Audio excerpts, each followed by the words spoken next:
Akshaya Patra, the endless source of food. The Mahabharata narrates the tale of Akshaya Patra, a miraculous copper plate that serves as an endless supply of food. Yudhishthira received this miraculous item as a gift from Surya Dev, and it was very essential for the Pandavas to tolerate the severe conditions of their exile. When the Pandavas and their wife Draupadi began their 12-year exile, they were concerned about how they would feed the sages who had traveled with them into the forest.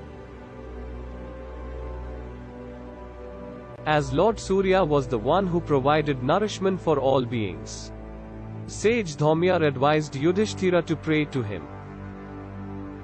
On the sage's advice, Yudhishthira stood in the Ganga's waters, facing the sun, and prayed to Surya for many days of pure air-only diet. He prayed to Surya Dev to give him strength to provide food to his guests. Surya Dev appeared in front of him, delighted by his devotion. He gifted the Akshaya Patra to Yudhishthira, a copper plate that would maintain full of food until Draupadi ate. Yudhishthira was also blessed by Surya Dev, who also promised him that he will get his kingdom back at the completion of the 14th year. When he got back, Yudhishthira honored Dhaumya and gave Draupadi the copper plate. Although she only cooked a small amount at first, it gradually grew enough to fill the platter. The Pandavas first served their guests, then they had their meals, and only when Draupadi finished her own meal, then only plate finally became empty. The Pandavas and Draupadi carried out numerous charitable deeds and religious sacrifices in the years that followed. Numerous sages came to see them in the forest, and they were warmly welcomed. The Akshaya Patra was used by Draupadi to serve food to guests and sages. She also made sure she was the last person to consume the meal. When Duryodhana learned about the peaceful life his Pandavas were living in exile, he was overcome with envy. He came up with the plan to trap the Pandavas by turning sage Durvasa against them. One day, Duryodhana was visited by sage Durvasa and his 100 followers in his palace in Hastinapura. When Durvasa arrived, Duryodhana lavishly treated him and attended to all of his needs. Durvasa, who was pleased with his service, decided to grant a boon upon him. Taking advantage of the chance, Duryodhana instructed the sage along with his followers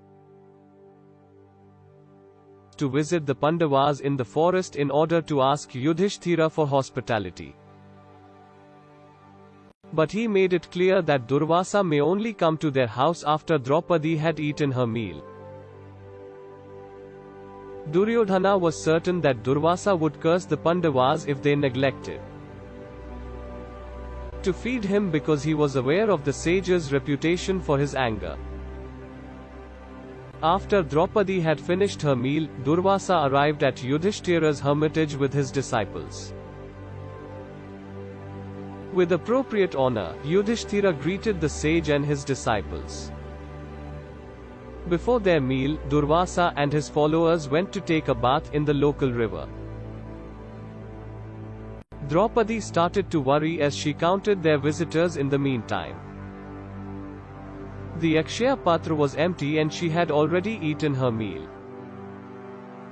She knew she was in no position to prepare a large meal for sage Durvasa and his 100 disciples. Draupadi prayed to Krishna in her desperation to rescue her from the sage's anger. As soon as Krishna heard Draupadi's cries, he appeared in front of her. After hearing Draupadi's distressing explanation of the issue, Krishna instructed her to bring him the Akshaya Patra. On the plate, he saw that a tiny piece of rice was still present. He took a tiny piece and, after putting it in his mouth, declared that it would satisfy the hunger of every soul in the universe. Krishna called Sahadeva right away and instructed him to visit the sages and extend an invitation to meal. While taking a bath in the river, Durvasa and his disciples suddenly realized they were no longer hungry. They believed they wouldn't be able to eat even a small amount of food. The sages were worried because they believed that the Pandavas would be upset if they did not show up for their meal. They made the decision to leave unannounced and in silence. Shri Krishna was able to prevent a disaster and rescue the Pandavas and Draupadi once more as always.